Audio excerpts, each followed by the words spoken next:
میں خدا کی قسم کھا کے کہتا ہوں اس ڈیزل کے ریٹ کے اوپر میں کاشتکاری نہیں کر سکتا۔ میرے لیے زراعت اس وقت منافع بخش اور باعزت کاروبار نہیں ہے۔ کیا پاکستان کے لیے کوئی سوچ رہا ہے؟ کیا پاکستان کے لیے کوئی بات کر رہا ہے؟ کیا اس بجٹ میں پاکستانیوں کو شامل کیا گیا ہے؟ میں خدا کی قسم کھا کے کہتا ہوں اگر یہی حالات رہے تو پڑھ لیں زراعت کے اوپر انا للہ و انا الیہ راجعون۔ یہ زراعت نہیں ہو سکتی اس طریقے سے، اس پیداواری لاگت سے زراعت نہیں ہو سکتی جب کاشتکار بیلنس یوز آف فرٹیلائزر ہی نہیں کرے گا، جب کاشتکار کھادوں کا استعمال ہی نہیں کرے گا، جب کاشتکار پیسٹی سائیڈ کا استعمال ہی نہیں کرے گا، جب یہ ہر چیز اس کی قوت خرید سے باہر ہوں گی۔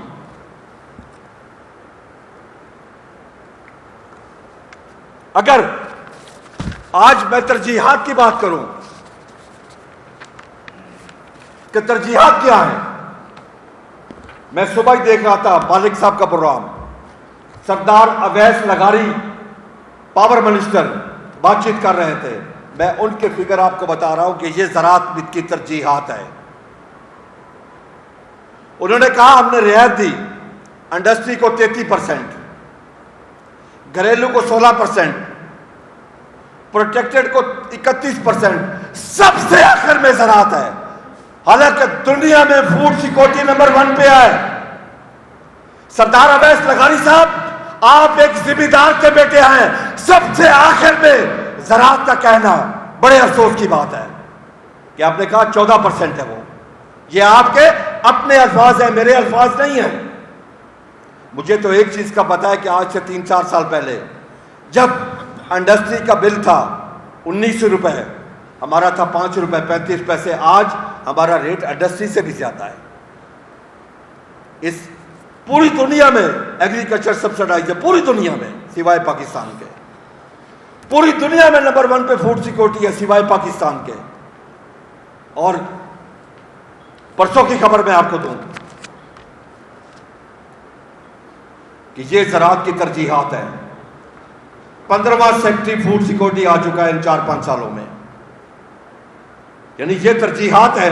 ایک انڈین آرٹسٹ سے بیتا پاٹیل کی خبر مجھے یاد آ رہی ہے، اس کو کینسر ہو گیا تو پاکستانی کسی اخبار میں خبر چھپی، وہ کہتی ہے کہ جب مجھے معلوم ہوا جیون کیا تو جیون نہیں رہا۔ جب ہمارے کسی سیکٹری کو پتا چلتا ہے زراعت کیا تھا، وہ زراعت نہیں ہوتا ہے۔ اور پھر ایک چیز اور ہے، ایک ہوتا ہے کہ سیکٹری لگانا، اسے کنفرم سیکٹری لگایا جائے، کرنٹ چارج، ایڈیشنل چارج، یہ کام چل رہا ہے۔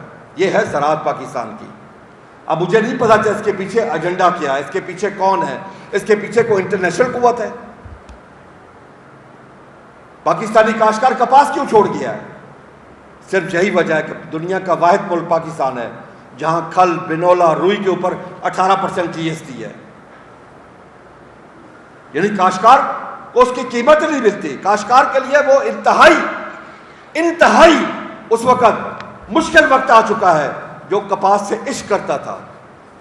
آپ یقین کر لیں میرا سلوگن تھا، میں 92 سے 34 سال سے کپاس کر رہا ہوں، میں کپاس کا کاشت کر رہا ہوں، ہمیں کپاس سے عشق تھا۔ اور میں کہتا ہوتا تھا، میرا ایک سلوگن تھا کہ کپاس کا پودا میرے ساتھ باتیں کرتا ہے۔ خدا کی قسم وہ پودا مرجھا گیا، یہاں پہ ان پالیسیوں کی وجہ سے مرجھایا ہے، اس طریقہ کار کی وجہ سے مرجھایا ہے۔ ایک ہماری وفاق میں ایپٹیک کی میٹنگ ہوتی ہے جس میں ہم باہر سے نئی پیسٹی سائیڈ آتی ہے۔ اب ہمارے پاس 2 سال سے وہ ایپٹیک کی میٹنگ نہیں ہوئی کہ نئے پروڈکٹ ہیں، کاشتکار کو فائدہ ہو۔ آم کے بعد 70% اٹھ گیا کہ ہم تیلا نہیں مار سکے دوائیوں سے۔ کپاس کی وائٹ فلائی کے لیے ہمارے پاس اس وقت کوئی پروڈکٹ نہیں ہے، لیکن 2 سال سے اس کی میٹنگ نہیں ہو سکی۔ سارے وہاں بیٹھے ہیں، تنخواہیں لے رہے ہیں، گاڑیاں بڑی بڑی ہیں۔ پنجاب میں بھی ہر وزیر کے پاس 2 گاڑیاں ہیں۔ بھئی آپ 2 لوگ ہیں۔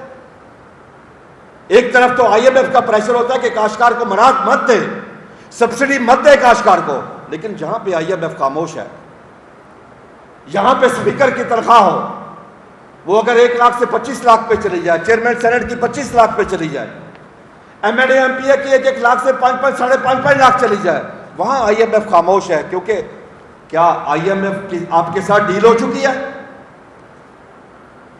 کیا IMF کی سختیاں صرف ہمارے لیے؟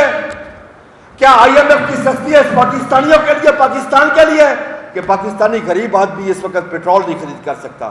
میں خدا کی قسم کھا کے کہتا ہوں اس ڈیزل کے ریٹ کے اوپر میں کاشتکاری نہیں کر سکتا۔ میرے لیے زراعت اس وقت منافع بخش اور باعزت کاروبار نہیں ہے. کیوں ہم آج سوچ رہے ہیں کہ ہم گندم امپورٹ کریں؟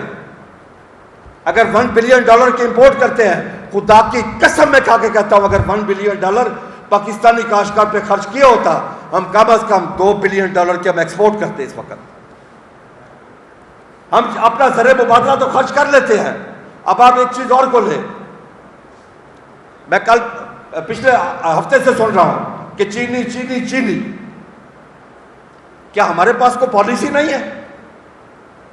کیا ہمارے پاس کوئی طریقہ کار نہیں ہے؟ 2017 میں ہم نے کاشتکاروں نے کہا کہ چینی ایکسپورٹ کریں، مرہم جائیں گے. چینی ایکسپورٹ نہ ہوئی، وہی چینی بعد میں ایکسپورٹ ہوئی. 10 روپے 70 پیسے فی کلو ریبیٹ دیا.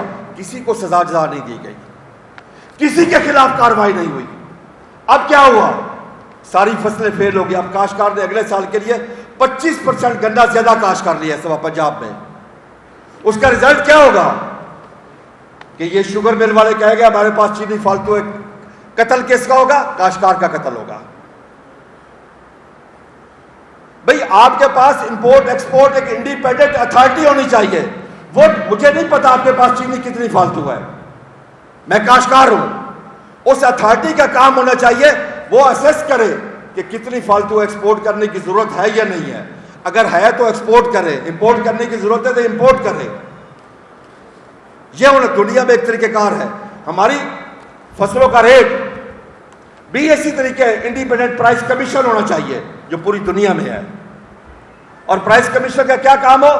1 سال پہلے کاشت کرنے سے پہلے وہ ڈیسائیڈ کرے کہ یہ کاسٹ آف پروڈکشن ہوگی، 25% پروفٹ کے ساتھ یہ کاشتکار کو ریٹ ملے گا. میں یقیناً کہہ سکتا ہوں کہ 1 سال میں آپ کی 25% پیداوار بڑھ جائے گی. آج جو آپ $10-12 بلین خرچ کر رہے ہیں امپورٹ کے اوپر، یہ آپ کے پیسے بچ جائیں گے.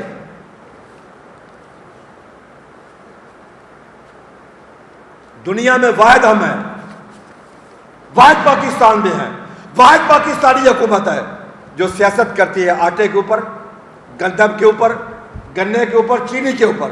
دنیا میں ایسا کہیں بھی نہیں ہے. آپ ایک منظم سسٹم لے کے آئیں، آپ ایک پالیسی لے کے آئیں. کبھی آپ ان سے پوچھیں، میں میڈیا کے لوگوں سے ریکویسٹ کرتا ہوں، میں اینکر پرسن سے ریکویسٹ کرتا ہوں، ان سے پوچھیں کہ آپ کی کوئی زرعی پالیسی ہے؟ کوئی بتائیں، کوئی 5 سالہ، کو 10 سالہ، کو 20 سالہ، کو 25 سالہ کو پالیسی ہے؟ ایک دن کی پالیسی بھی نہیں ہے. ایک دن کی بھی پالیسی نہیں ہے. خود کسی کو پتہ ہی نہیں کل ہم نے کیا کرنا ہے. تو پھر زراعت کیسی پھلے گی؟ بھئی قدرت نے تو آپ کو تمام وسائل دے دیے. کراچی سے لے کے پشاور تک آپ کو میدانی علاقہ دیا، 1500 کلومیٹر آپ کو سمندر دیا. 1500 کلومیٹر آپ کے پاس سمندر ہے، چاروں موسم آپ کے پاس ہے، پہاڑ آپ کے پاس، دریا، 5 دریا آپ کے پاس ہے. اسی طریقے سے آپ کے پاس چولستان آپ کے پاس ہے، روئی آپ کے پاس ہے، تھر آپ کے پاس ہے، ریگستان آپ کے پاس ہے، جنگلات آپ کے پاس ہے. ایک نہیں ہے تو آپ کے پاس ایک ول نہیں ہے، ایک قوت ارادی نہیں ہے، ایک پاکستان کے لیے خدمت کا جذبہ نہیں ہے. اور میں حکومت وقت سے ہاتھ جوڑ کے ریکویسٹ کرتا ہوں، میں محترم فیلڈ مارشل سید آصف منیر سے ریکویسٹ کرتا ہوں، خدا کے لیے اس زراعت کو بچا لو، خدا کے لیے اس ملک کی معیشت کو بچا لو. آج اگر اس ملک کی معیشت ڈگمگا رہی ہے، اس کی ایک ہی وجہ ہے کہ زراعت ترجیحات میں نہیں ہے. میں بچپن سے سنتا آ رہا ہوں، جدے گھر دانے ہوتے کملے بھی سیانے. میں بچپن سے سنتا ہوں کہ پاکستان کی معیشت کی ریڑھ کی ہڈی زراعت ہے، اور وہ زراعت آج وینٹیلیٹر پہ ہے، اس کی ریڑھ کی ہڈی وہ ٹوٹ چکی ہے. خدا کے لیے اس پاکستانی کاشتکار کو کاسٹ آف پروڈکشن میں، پیداواری لاگت میں آپ دنیا کے ساتھ لیول پلینگ فیلڈ دیں. میں فیلڈ مارشل صاحب آپ کو بتانا چاہتا ہوں، پرائم منسٹر صاحب میں آپ کو بتانا چاہتا ہوں، مجھے یوریا ملتی ہے 4,500 روپے کی، میرے دشمن ملک کے کاشتکار کو پاکستانی روپیز میں ملتی ہے 884 روپے کی. مجھے آج ڈی اے پی مل رہی ہے 17,500 روپے میں، خود نیٹروفاس مل رہی ہے 11,000 میں. خدا کی قسم کاشتکار استعمال نہیں کر سکتا. اور میرے دشمن ملک کے کاشتکار کو پاکستانی روپیز میں 4,000 روپے کی. میرا بجلی کا یونٹ ہے 40 سے 50 روپے، وہاں ڈیلی 10 گھنٹے بجلی فری ہے ان کے لیے. پیسٹیسائڈ پہ سبسڈی ہے، ریسرچ بے تحاشا ہے، سیڈ بہتر ہے، ایکسٹینشن سروس بہتر ہے. یہاں پہ ہماری ایگریکلچر ترجیحات پہ نہیں، اس کے اوپر انویسٹمنٹ نہیں ہے. ہمارے ایک لوکل شہر نے کہا کسان تو کنگال ہے پھر بھی استحصال ہے، مکر و ریا کا جال ہے، وعدہ تمہاری ڈھال ہے، رہبر کا جب یہ حال ہو، منزل نہ ہو کیوں بے نشاں، کچھ بول بھی رے کارواں ہم ہو رہے ہیں بدگماں. یہ کون سی روتائی ہے، ہر کلی مرجھائی ہے، ہر کام میں پسپائی ہے، مہنگائی ہی مہنگائی ہے، یہ کون سی دانائی ہے، یہ کون سی ہے خوبیاں، کچھ بول بھی رے کارواں ہم ہو رہے ہیں بدگماں. خدا کی قسم ہم بدگماں ہو چکے ہیں. اس وقت ہم بہت پریشان ہیں. کاشتکار